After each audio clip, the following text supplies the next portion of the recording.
பேரவைத் தலைவர் அவர்களே,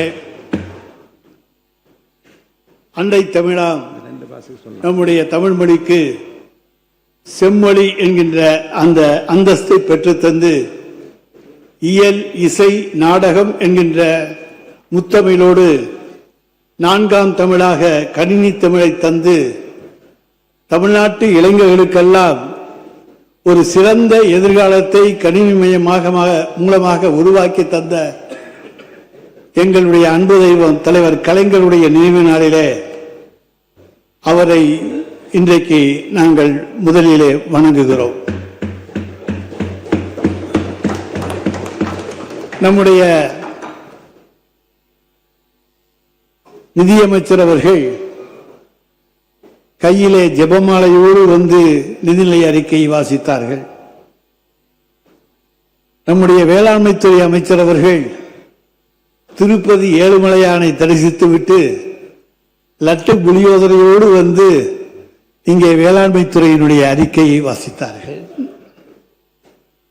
ஒன்றே குலம் ஒருவனே தேவன் என்கின்ற பேரறிஞர் பெருந்தகை அண்ணாவின் வழியிலே வந்தவர்கள் நாங்கள்.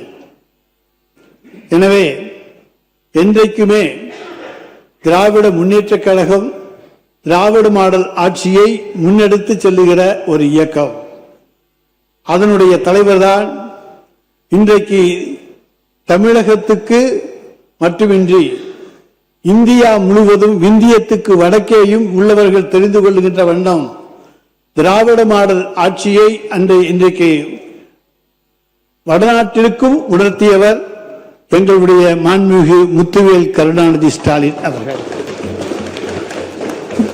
அந்த தலைவர் எங்கே என்று கேட்கின்றவர்களுக்கெல்லாம் என்னுடைய உரையிலே பல்வேறு விளக்கங்கள் எங்கெங்கெல்லாம் அவர் இருக்கின்றார் என்பதை நான் விளக்க இருக்கின்றேன்.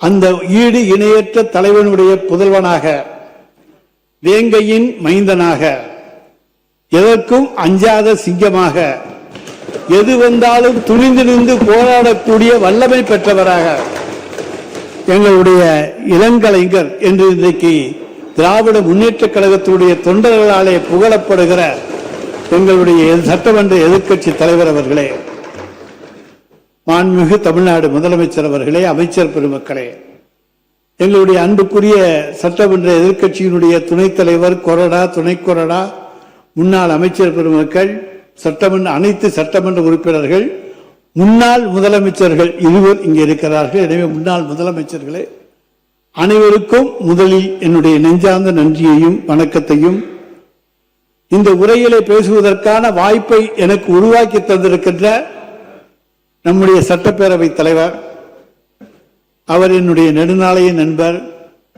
அவர் இந்த உச்சத்திலே உட்கார வேண்டும் என்று அன்றைக்கே நாங்கள் அழகு பார்க்க வேண்டும் என்று நினைத்தவர்கள் இன்றைக்கு அவருக்கு வாய்ப்பு கிடைத்திருக்கிறது, உட்கார்ந்திருக்கிறார், வாழ்த்துகிறோம்.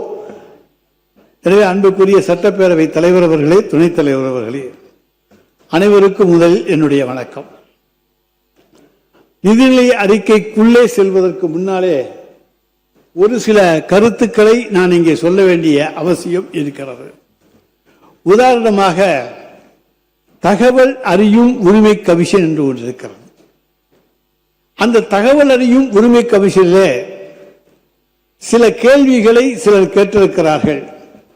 அதனுடைய நகல் கூட என்னிடத்திலே தரப்பட்டிருக்கிறது. ஆனால் அந்த தகவல் அறியும் உரிமை கமிஷனுடைய உறுப்பினர்கள் நியமிக்கப்படாததால் இன்னும் தகவல் தரப்படவில்லை என்று சொல்லுகிறீர்கள். நாங்கள் எதிலும் வெளிப்படையானவர்கள், ஒளிவு மறைவு கிடையாது.